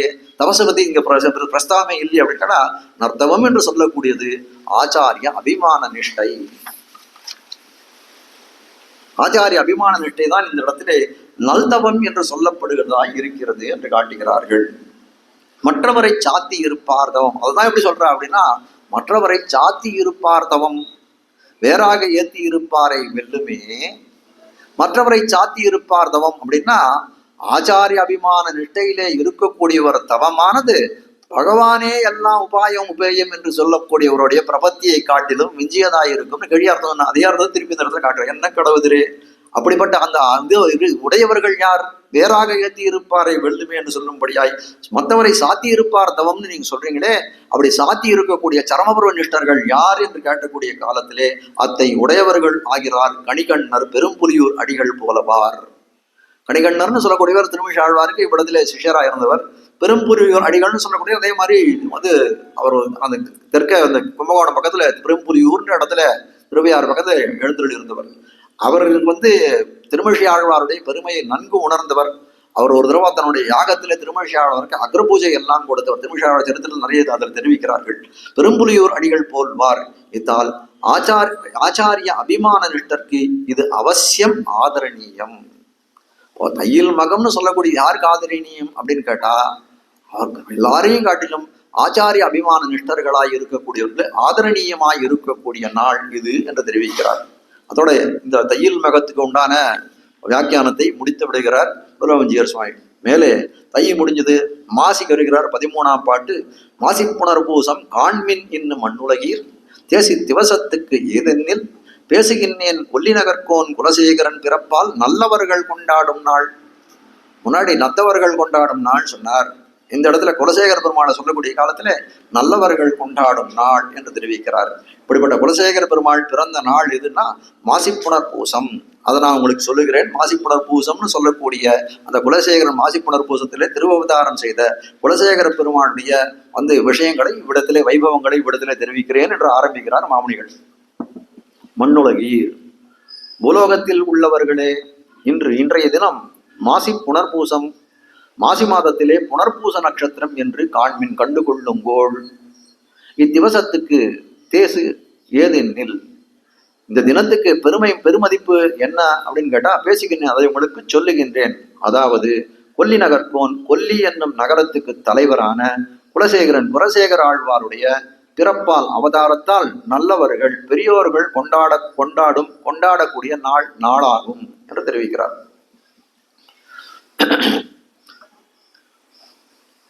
ஸ்ரீ குலசேகர பெருமாள் அவதரித்தருளின மாசி புனர்பூசத்தின் அதிசயத்தை மந்தமதிகளுக்கும் அறியும்படி பிரகாசிப்பித்தருளுகிறார் என்று தெரிவிக்கிறார். அதாவது குலசேகர பெருமாளுடைய இது என்ன அப்படின்னு கேட்டா, அவருடைய வைபவத்தை சொல்றேன். யாரெல்லாம் புரிஞ்சுக்கணும்னா, மந்தமதிகளும் கூட தெரிஞ்சு கொள்ளும் அறியும்படி பிரகாசிப்பித்தருகிறார். அப்படின்னா மந்தமதிக்கே புரியும்னா கொஞ்சம் ஓரளவுக்கு நம்மளாம் கொஞ்சம் பரவாயில்லையா தானே இருப்போம், நமக்கும் கண்டிப்பா புரியும் அப்படின்ற மாதிரி எடுத்துக்கலாம். மாசி பிரகாசிப்பு தருளுகிறார். அதனால மாசிப்புணர்பூசம் காண்மின் என்னும் மண்ணுலகி என்று ஆரம்பிக்கிறார். மாசி முன்னாள் என்னும்படி விலட்சண பரிகிரகமான மாசி மாசத்தில் புனர்வசு நட்சத்திரம் காணுங்கோள். இதே வந்து முதல்ல இவருக்கு திருமழிசாழ்வார் இவருக்கு எடுத்த காலத்திலே தையொரு திங்களும்னு ஆரம்பிச்சார். அந்த தைக்கு இங்க என்ன சொல்றாரு, மாசி முன்னாள். அதே நாச்சியார் திருமொழி பாசனம், தையொரு திங்களும் தரை விளக்கி தன் மண்டலமிட்டு மாசி முன்னாள் ஐயனுன் மணல் கொண்டு திருவணிந்து அழகினுக்கு அலங்கரி தனங்க தேவா. அவன் என்ன பண்றான், நான் மாசி மாசத்திலேருந்து வந்து காமன் சொல்லக்கூடிய மன்மதனானவன் அதை வந்து சஞ்சாரம் பண்ண ஆரம்பிக்கிறான். அப்போ அவன் இடத்துல வந்து என்ன பண்றான்னா, அவன் வரக்கூடிய வீதிகள் எல்லாம் அலங்காரம் பண்ணுறான். அவனுக்கு வந்து வரவேற்று இது பண்றான். என்ன அப்படின்னா, எம்பெருமானை அடைவதற்கு இவன் ஏதாவது ஒரு இது பண்ணணும், உபாயம் நமக்கு வந்து ஒரு உபகாரம் பண்ணணும்னு நினைக்கிறாள். அதனால எப்படி இருக்கான், மாசி முன்னாள் என்னும்படியான விலட்சண பரிகிரகமான மாசி மாசத்தில் ரொம்ப வந்து விலட்சணமாக வந்து ஆண்டாளாலே பரிகிரகம் பண்ணப்பட்ட வந்து சூஸ் பண்ணி செலக்ட் பண்ணி எடுக்கப்பட்ட மாசம் இது. பரிகிரகமான மாசி மாசத்தில் புனர்வசு நட்சத்திரம் காணுங்கோள். இப்படிப்பட்ட மாசி மாசத்திலே புனர்வசு நட்சத்திரம் தான் இந்த குலசேகர பெருமானுடைய நட்சத்திரம். பூதலத்தில் அவர்களாய் உள்ளவர்களே என்று தெரிவிக்கிறார். அதாவது பூலோகத்தவர்கள் அப்படின்னு சொல்ல, பூதலத்தில் உள்ளவர்களாய் இருப்பவர்களே, பூதலத்தில் அவர்களாய் உள்ளவர்களே, அதுதானம் இன்றாவதே உங்களுக்கு. அத மண்ணுலகீர்னு சொன்னார் இல்லையா, அதெல்லாம் பூதலத்தில் அவர்களாய் அதாவது இருப்பவர்களாய் இருக்கக்கூடியவர்களே, அதுதானும் இன்றாவதே உங்களுக்கு. அந்த மாசி புனர்பூசம் இன்றாவது உங்களுக்கு. இன்று என்று இன்னைக்குன்னு சொல்றாரு.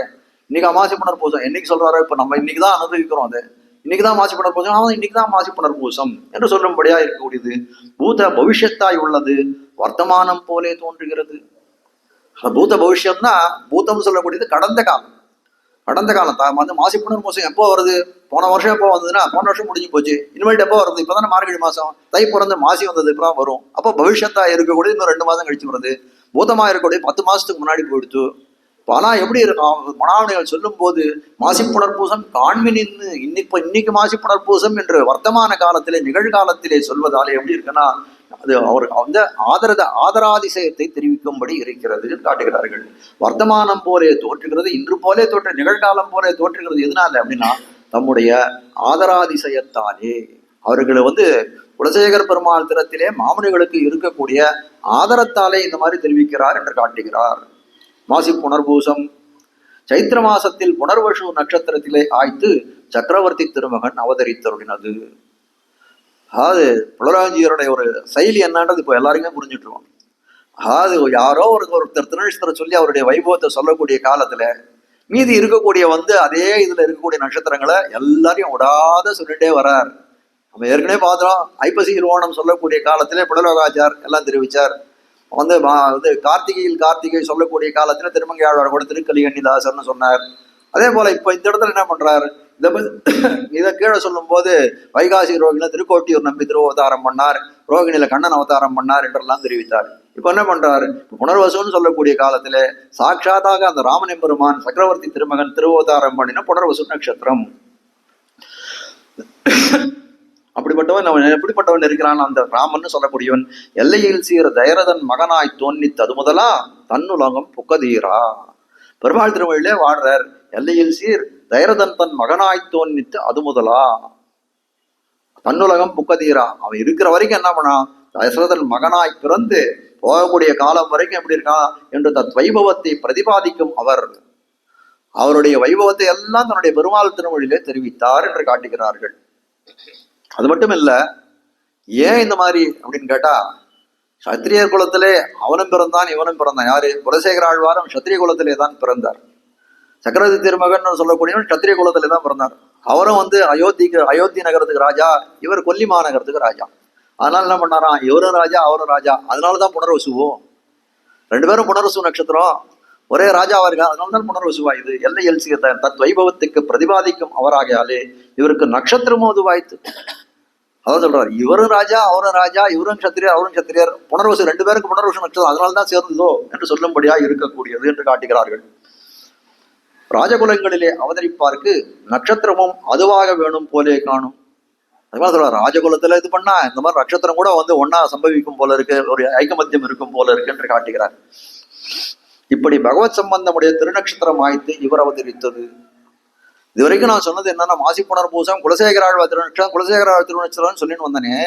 இந்த புனர்வசு நட்சத்திரத்துக்கு பகவத் சம்பந்தமும் உண்டு என்று காட்டுகிறார். மண்ணுலகீர் பூலோகத்தில் உண்டான போக உபகரணாதிகளை விரும்பி பாகவத விமுகராய் போகிற லௌகிகராய் உள்ளவர்களே.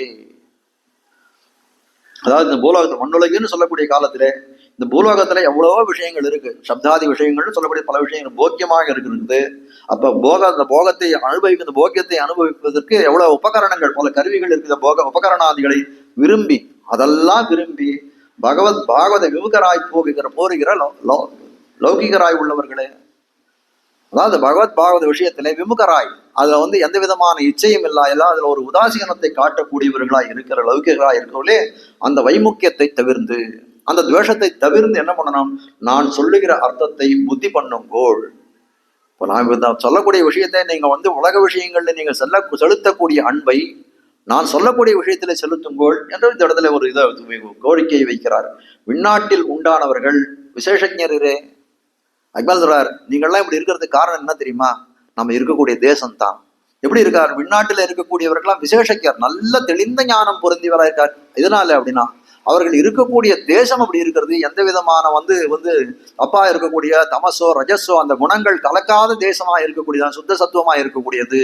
அதனால எப்படி இருக்காருன்னா அவர்கள் எல்லாம் விண்ணாட்டில் இருக்கக்கூடியவர்கள் எல்லாம் விசேஷஞராய் இருக்கிறார்கள்.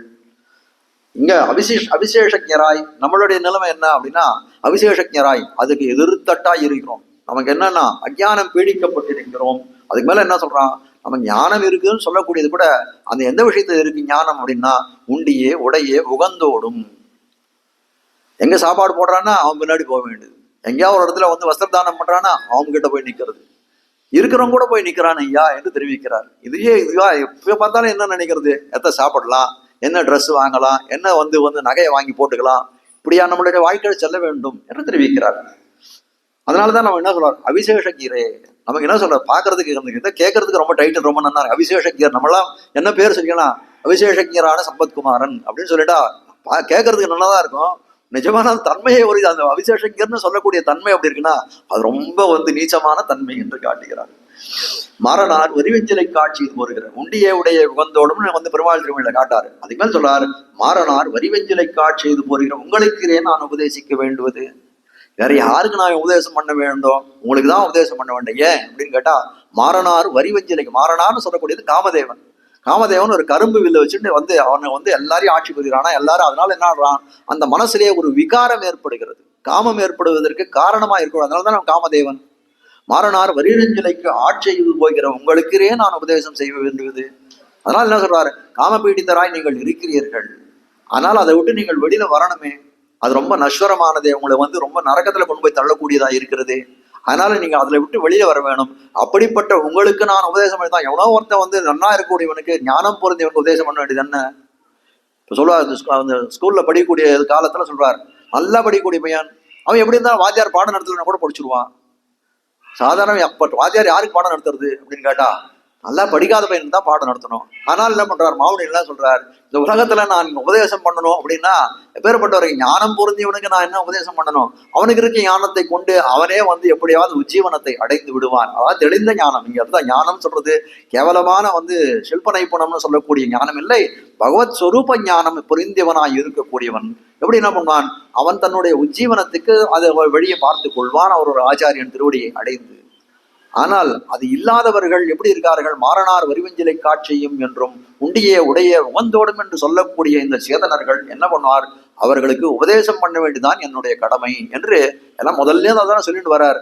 எதுக்கா உபதேசமாய் பேசுகின்றேன், எனக்கு பரம்பரா பிராப்தமான கிடைத்ததை அவரோட அருளால எனக்கு கிடைச்சது.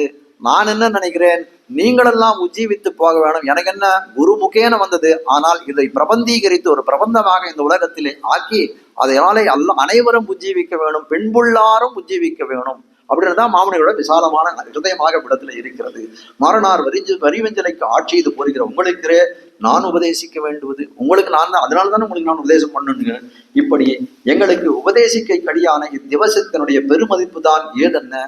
உடனே உலகத்துல எல்லாம் கேட்கிறாரலாம், இப்படி எங்களுக்கு உபதேசம் பண்றேன்னு சொல்றீர்களே, இந்த நாளுக்கு அப்படி என்ன சிறப்பு பெருமதிப்புன்னு சொல்றீரே கேட்கக்கூடிய காலத்திலே பேசுகின்றேன் சொல்றேன் பாருங்கோ என்று ஆரம்பிக்கிறார். பேசுகின்றேன் இத்தியாதி கொல்லிகாவலன் கூடல் நாயகன் கோழிக்கோன் குலசேகரன் என்று இவர் அருளி செய்தபடியே கொல்லி என்ற நகரத்துக்கு நாதராய் சேரகுலத்துக்கு சேகரரான ஆழ்வார் அவதரிக்கையாலே வந்த ஔஜல்யத்தை உடைத்தாய்.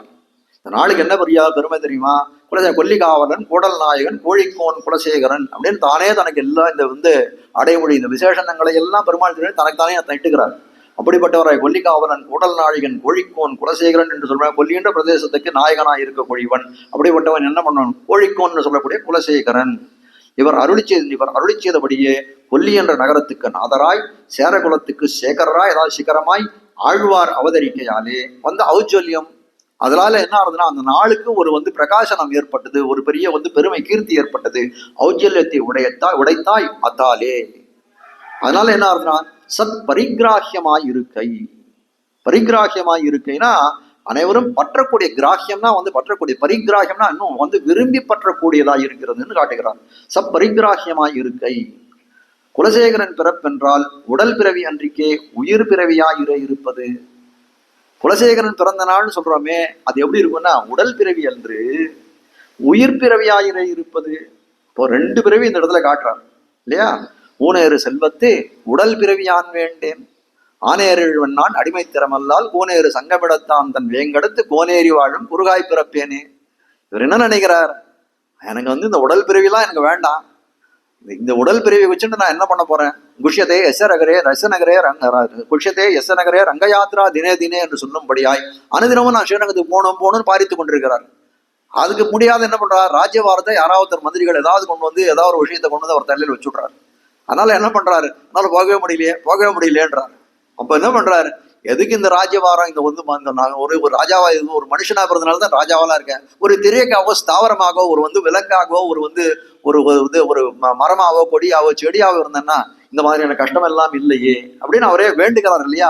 கோனேரி வாழும் குறுகாய் பிறப்பேனே, மீனாய் பிறக்கும் விதையுடைய நாவேனே, செண்பகமாய் இருக்கும் தவமுடைய நாவேமே, தம்பகமாய் பிறக்கும் தவமுடைய நாவேனே என்றெல்லாம் பலவிதமான திரிய ஸ்தாவரங்களாய் பிறக்க வேணும் என்று அவரே ஆசைப்பட்டார். அதான் இந்த இடத்துல காட்டுகிறார். உணேறு செல்வத்து உடல் பிறவி அன்றிக்கே உயிர் பிறவியாயிரே இருப்பது.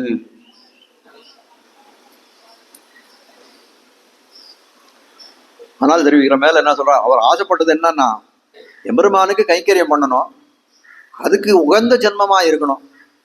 அப்படி இல்லாத இந்த மனுஷ ஜென்மம் அரிது மானிடராய் பிறத்தல் அரிது. நான் மனுஷனா பிறந்து எந்த கைங்கரியம் பண்றதுக்கு பிரயோஜனம் இல்லைன்னா என்ன பிரயோஜனம்?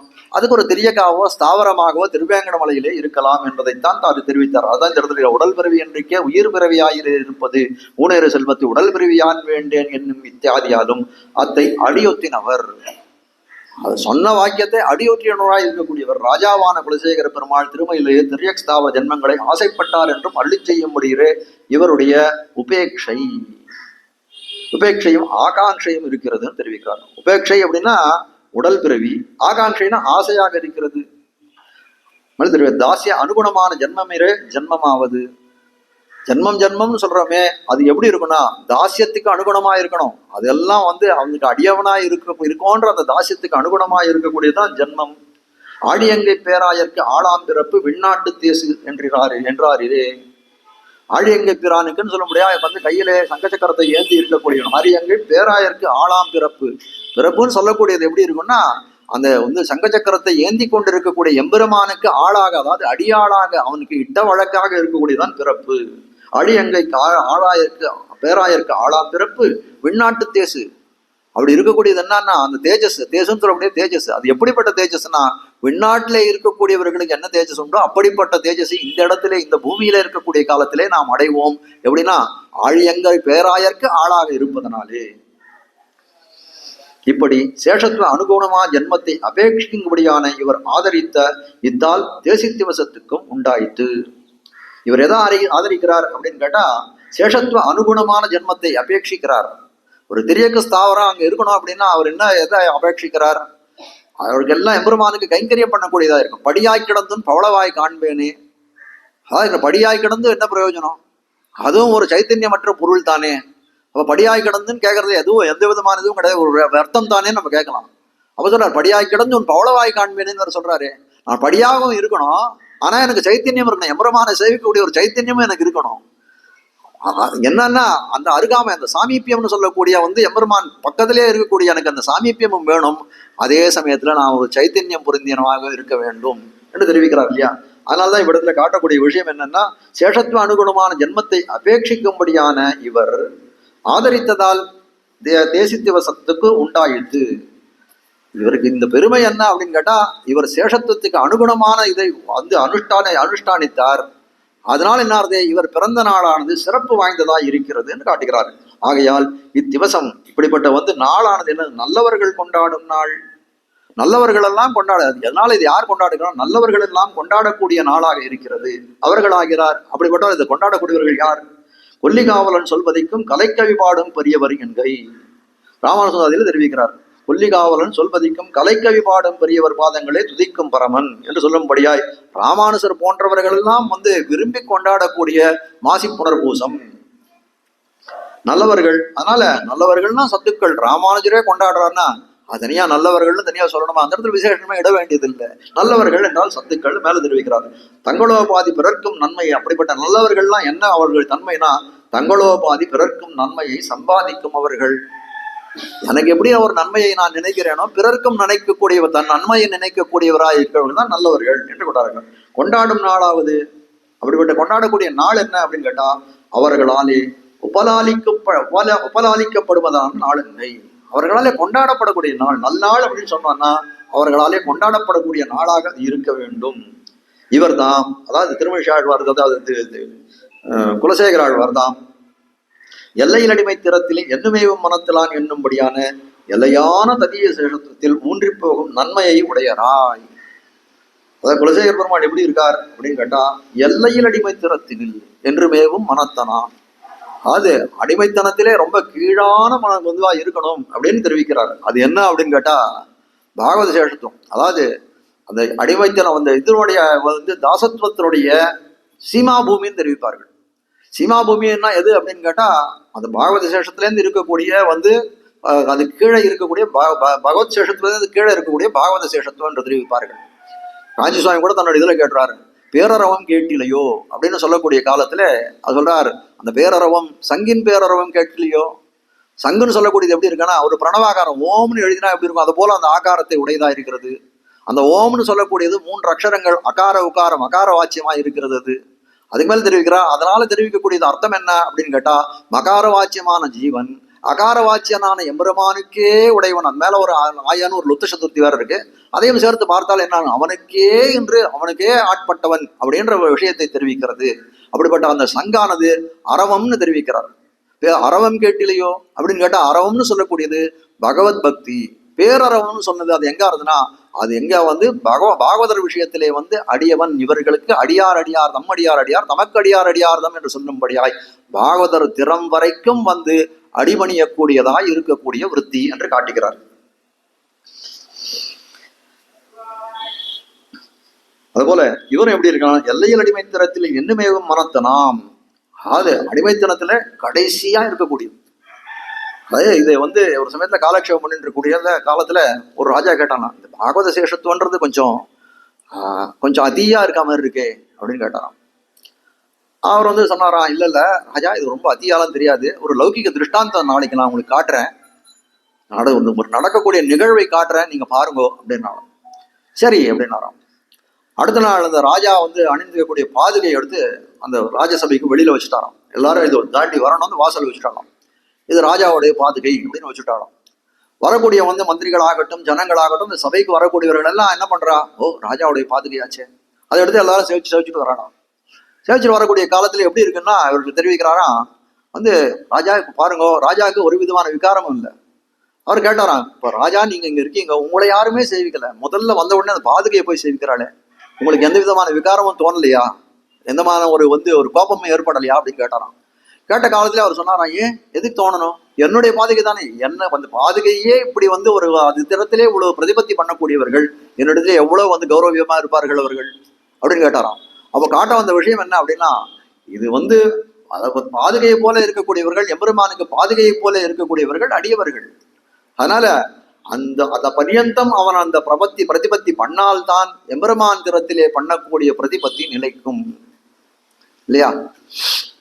தன்குருவின் தாளினைகள் தன்னில் அன்பொன் இல்லாதான் கீழே மாமன்களே தெரிவிக்க போகிறார். தன்குருவின் தாளினைகள் தன்னில் அன்பொன் இல்லாதார் அன்பு தன்பால் செய்தாலும் அம்புயைகோன் இன்பமிகு விண்ணாடு தானளிக்க வேண்டிறான் ஆதலால் நன்னா. அது இல்லை அப்படின்னா எவ்வளவுதான் எம்பெருமான் திறத்திலே அந்த ஆச்சாரியன் திறத்திலே இல்லாத அன்பானது எம்பெருமான் திறத்திலே இருந்தால் அவன் கொடுக்கக்கூடிய மோட்சத்தை கொடுக்க மாட்டான். கொடுக்கறது சக்தி யுக்தன் வல்லவன் உனக்கு தகுதி இருந்தால் கூட அதை தரமாட்டான் என்றெல்லாம் தெரிவிக்கிறார்.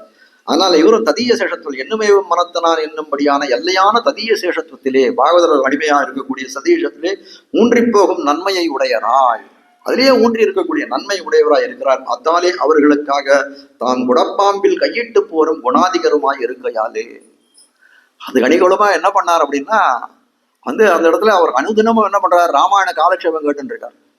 கேட்கக்கூடிய காலத்திலே ததியருக்கு சேஷத்துவம் பண்றதுன்னா அவருடைய வாழ்க்கையிலேயே நடந்த செய்தியை அது காட்டுறாரு. குடப்பாம்பில் கையிட்டவன் ஆரங்கட பரநண்பர் கொள்ளாருன்னு அவர்களுக்கே வாரங்கொடு குடப்பாம்பில் கையிட்டவன் என்று தெரிவிக்கிறார் இல்லையா அவருடைய தனியன்ல. அந்த வைதிகர்கள் எல்லாம் அவரிடத்துல அந்த ராமாயண காலக்ஷேபம் பண்ணக்கூடியவர்கள் அந்த பௌராணிகர்கள் எல்லாம் ஒரு சமயத்துல என்ன பண்றாரு, இவர்கள் எல்லாம் அரண்மனை பூரா அந்தப்புறம் உள்பட இவர்கள் சுதந்திரமாக திரிகிறார்களேன்னு ஒரு ஜிகுப்ச அந்த மந்திரிகளுக்கு எல்லாம் ஏற்பட்டுதான். ஆனால் என்ன பண்ணார், அவருடைய ஆராத்திய தெய்வமா இருக்கக்கூடிய அந்த சக்கரவர்த்தி திருமன் இதுல இருக்கக்கூடிய அந்த தோல்ல இருக்கக்கூடிய ஒரு வைர ஹாரத்தை எடுத்து வச்சுட்டான். ஏதோ ஒரு ஹாரத்தை எடுத்து வச்சுட்டான். ராஜா குலசேகர பெருமாள் சேவிக்கிறார். பார்த்த பழைய காலத்துல எங்க ஹாரத்தை காணுமே அப்படின்னு உடனே நான் நினைக்கிறேன் இந்த பிராமணோத்தவர்கள் இங்க சுத்தின் வராள் எங்க காலக்ஷேபம் பண்றேன்னு அவள் தான் எடுத்துன்னு போயிட்டு இருப்பாங்க.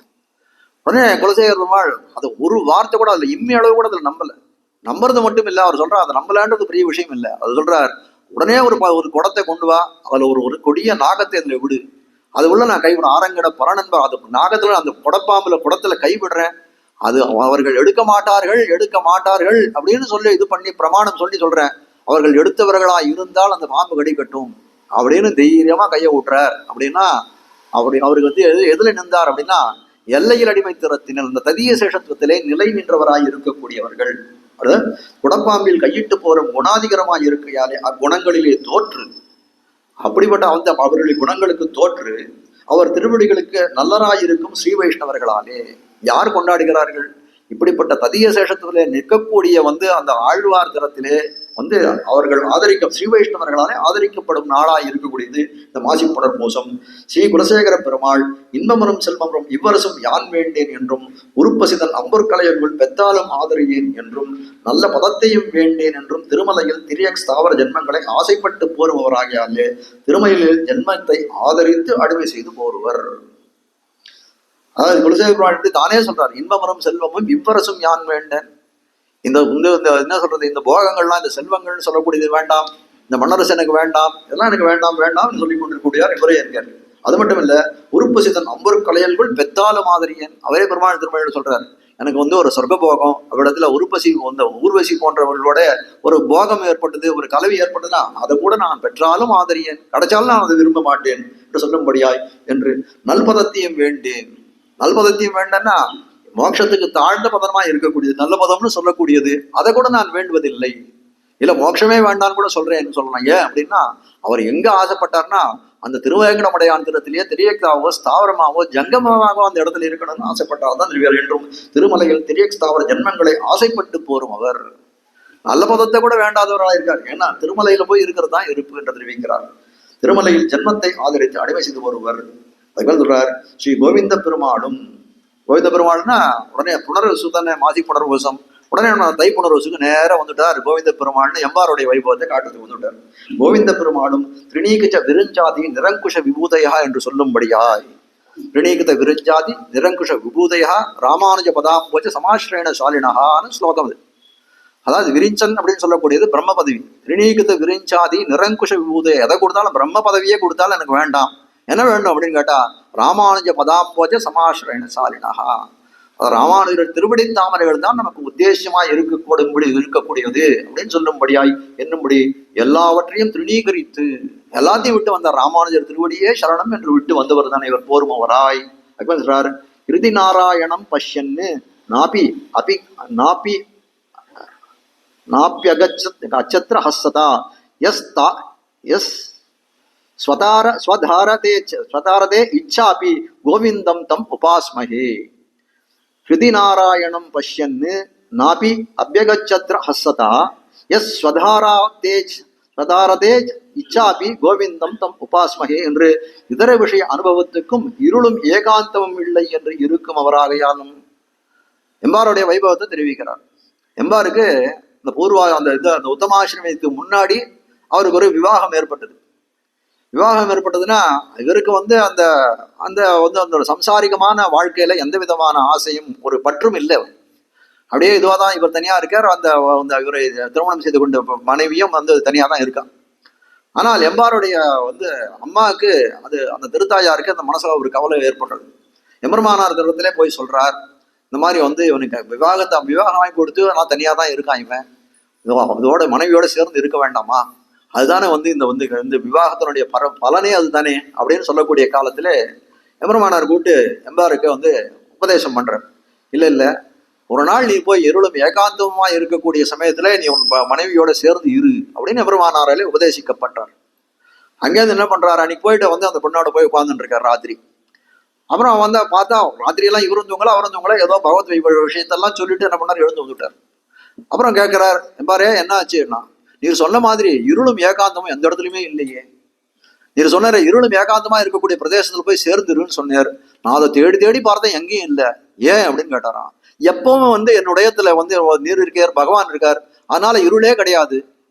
ஏகாந்தமா நான் எந்த சமயத்திலுமே இல்லை. இவா ரெண்டு பேரும் என்னோட எப்பவுமே கூடவே இருக்காளே. அப்படி இருக்கக்கூடிய காலத்திலே நான் எப்படி இந்த மாதிரி கலவியிலே போய் இந்த வாழ்க்கையிலே சேருவேன் என்று கேட்டாராம். உடனே எம்பெருமானார் புரிந்து கொண்டார், இவர் வைராக்கியசீலர், இவரை கொண்டு போய் ஒரு சாம்சாரிகமான வாழ்க்கையில ஈடுபடுத்துவது சரியான காரியம் கிடையாதுன்னு சொல்லிட்டு என்ன பண்ணாராம், உடனே அவருக்கு சந்நியாசாசிரமத்தை கொடுத்தார் என்று சரித்திரம் காட்டுகிறது. அதுதான் இந்த ஸ்லோகமாக காட்டுகிறார்கள். என்றும் இதர விஷய அனுபவத்துக்கு இருளும் ஏகாந்தமும் இல்லை என்று இருக்கும் அவராகையாலும் இவர்க்கும் அந்த திருப்புணர்பூ சமய திருவதாரத்துக்கு அனுகுணமான திருநட்சத்திரமாயிடுத்து. 3 பேர் சொல்லிட்டார். ஒரு இடத்துலயும் காட்டக்கூடிய இடத்துல ஏதாவது 2-3 பேர் எடுத்துன்னு வந்து விடுறாரு. ஒரு திருநட்சத்திரத்திலையும் மாசி புனர்பூசம் குலசேகர ஆழ்வாருக்கு, ராமன் அதே புனர்வசூல திருவவதாரம், இந்த இடத்துல தை புனர்வசூல எம்பார் திருவவதாரம் என்று காட்டிவிட்டார். அரசமர்ந்தான் அடிசூடும் அவர் என்னும்படியான ராம பதாஸ்ரயருமாய் இருக்குமா போலே. குலசேகர பெருமாள் தன்னுடைய பெருமாள் திருவார், அரசமர்ந்தான் அடிசூடும் அரசையெல்லாம் அரசாக எண்ணேன் மற்ற அரசு தானே. எனக்கு அரசுன்னு நினைக்கக்கூடியது எது? அதான் எம்பெருமானுடைய திருவடி தான். அரசமர்ந்தான் அடிசூடும் அரசு, அதுதான் எனக்கு அரசுன்னு சொல்றாரு. அதனால என்ன இவருக்கு அர்த்தம்னா ராம பதாஸ்ரயர்னு பேரு. ராமனுடைய திருவடியிலேயே ஆசிரியத்தவர் அதானே ராம பதாஸ்ரயர் இருக்குமா போல இவரும் எம்பாரும் ராமானுஜ பதச்சாயா இருப்பர். இவர் ராமனுடைய திருவடியிலே ஆசிரியத்தவர். அவர் எப்படி இருக்காருன்னா எம்பாருக்கு என்ன பேருனா ராமானுஜ பதச்சாயான் ராமானுஜ பதச்சாயா ஜியாது மத் விஸ்ரமஸ்தலி என்று தெரிவிக்கிறார். எனக்கு இளைப்பாறையோடமாய் இருக்கக்கூடியவர்னு பட்டராலே மங்களாசாதனம் செய்யப்பட்டது எம்பாருக்கு. இது ராமானுஜ பதச்சாயா கோவிந்த ஆக்வான பாயினி ததாயத்த ஸ்வரூபாக ஜியாது விஸ்ரமஸ்தலி, எனக்கு இளைப்பாறும் இடம் என்று பட்டராலே கொண்டாடப்பட்டவராய் ராமானுஜ பதச்சாயா, ராமானுஜர் திருவடி நிழல். தேவதாந்திர வைராக்கியத்தில் வந்தால் திருமழிசைப்பிரானோடு ஒப்பர். எம்பாருடைய பெருமை சொல்றார். தேவதாந்திர வைராக்கியம் மேல பார்த்தோம் இல்லையா, தேவதாந்திர வைராக்கியத்துல திருமழிசைப்பிரான் எப்பேற்பட்டவராய் விளங்கினார் அப்படின்னு பார்த்தோம். அதுபோல இவர் அந்த ரீதியில இவரையும் அவரையும் சமானமா நினைச்சு பார்த்தோம்னால் எப்படி இருப்பார் அப்படின்னா, இவர் திருமழிசைப்பிரானோட துல்லியமாக சதுருஷமாக இருப்பார். இவரும் ஒரு பிறவிலே இரு பிறவியரானவரே. அதாவது இவரும் அவர் சொன்னோம் இல்லையா, திருமழிசாழ்வார் பிருகு மகரிஷிக்கு புத்திரராக பிறந்தார், அப்புறம் பிரம்மன்குடியிலே பிறந்தார், ஒரு பிறவியிலே இரு பிறவி. அதே போல இவருக்கும் ஒரு பிறவியிலே இரு பிறவி. அப்படின்னா இவருக்கு அந்த மாதிரி இப்போ ஒரு குடியிலேருந்து குடி மாறல. என்னன்னா மதம் தான் இவருக்கு மாறித்து. என்ன பண்றார், யாதவ பிரகாசனோட போகக்கூடிய காலத்திலே கங்கையில ஒரு லிங்கம் அவர் கையில ஒட்டி விட்டுது. அதனால சில காலம் என்ன பண்ணார், சைவ மதத்திலே இருந்தவராய் இருந்தார் இவர். அதுக்கப்புறம் திருப்பி தேவம் எப்பொருளும் படைக்க பூவில் நான்முகனை படைத்த தேவன் எம்பெருமான கல்லால் பூவும் பூசனையும் தகுமோன்னு திருமலை நம்பி அந்த பாசனத்தை எடுத்து காட்டுறாரு. இவர் அந்த சமயத்துல புஷ்ப கடையெல்லாம் அந்த சிவனுக்கு இது பண்றதுக்காக சமர்ப்பிப்பதற்காக பொறிச்சுட்டு இருக்காரு. சொல்றாரு, இந்த பூவும் பூசனையும் தேவன் எம்பெருமானுக்கு தகுமே தவிர வேற யாருக்காவது தகுமான்னு கேட்டாராம். தகாதுன்னு சொல்லி கீழே போட்டு ஓடி வந்தார் என்று வந்தது. அப்படிப்பட்ட இரு பிறவி, அவருக்கு இரு பிறவி எப்படியோ இவருக்கு அதே போல இரு பிறவி. இந்த சம்பிரதாயத்தை விட்டு வெளியில போனார், திருப்பி இதே சம்பிரதாயத்துக்கு சேர்ந்தார். இரு பிறவியானவர் இவை எல்லாவற்றாலும் இத்திருநட்சத்திரம் முப்புரியூட்டினதா இருக்கும் என்று வைபவம் சொல்லிட்டு. அப்போ இந்த திருநட்சத்திரம் எப்படி இருக்குன்னா முப்புரியூட்டின திருநட்சத்திரம் தான். புலராஞ்சியர் ஆகக்கூடிய யாரோ ஒரு வைபவம் சொல்றேன்னு ஆரம்பிப்பாரே தவிர அந்த வைபவத்தில் முடிக்க மாட்டார் அப்படின்னு சொல்லும்படியாய். ஏன்னா அப்படிதான் இருக்கு. அதே ரீதியில் தான் நம்மளுடைய காலட்சேபம் போயிட்டு இருக்கு. நம்மளும் எப்போ முடிக்க போறோன்னு தெரியல. எம்பெருமான் என்னைக்கு நியமிக்கிறானோ அன்னைக்கு முடிப்போம். ஸ்ரீமதே ரம்யஜா மாத்ரு முனீந்திராய மகாத்மனே ஸ்ரீரங்கவாசினே பூயாத் நித்யஸ்ரீர் நித்யமங்கலம் மங்களம் குருவரியாய மங்களம் குணசிந்தவே வாதிவீதிகரார்யாய நித்யஸ்ரீர் நித்யமங்கலம் ஸ்ரீமத் சுந்தரஜா மாத்ரு முனிமானசவாசினே அண்ணங்கராரியவரியாய நித்யஸ்ரீர் நித்யமங்கலம். தழை நல்ல இன்பம் தலைப்பெய்தெங்கும் தழைக்கவே லோகா சமஸ்தா சுகினோ பவந்து சமஸ்த சன்மங்களாணி சந்து. ஆழ்வார் எம்பெருமானார் திருவடியிலே சரணம். நாளை இதே போல 8:15 மணி.